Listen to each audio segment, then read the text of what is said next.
Again, so let's start with large before going to small. So really, we're going to talk about large and small. So large and small is also part of the statistical functions. If you go to your formulas, right, and then check under, so we have, this is logical, right? So we have lookup, reference, all these formulas are here, right?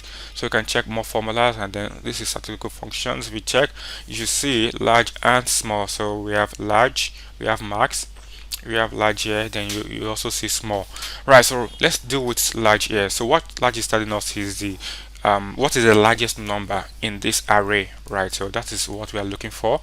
So simply type large in your formula bar and then specify the array. So out of this total revenue, we want to know what is the total revenue that is the largest here. So since we are dealing with just one number, I'm going to put a constant number to be 1. So in my previous section where I spoke on large, combination of large and rows, this is going to help you to understand that you can use this for ranking top 5, top 10 or something. So yeah, I'm just looking for one number, so I won't be going into that. So specify just 1 as constant, so just give me the largest number, right? So again, the largest number here is 529. Okay, again, I want the smallest number. How do you get the smallest number? Simply type small.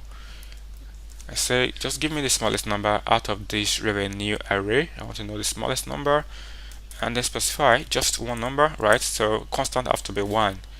Okay, so the smallest number is this, which is even negative, right? So this is the smallest number, right? So that is how you use large and small. And then if you want to know how to use this to do ranking, or to do the from highest number to the lowest number, please watch my video on rows or columns plus with large and small.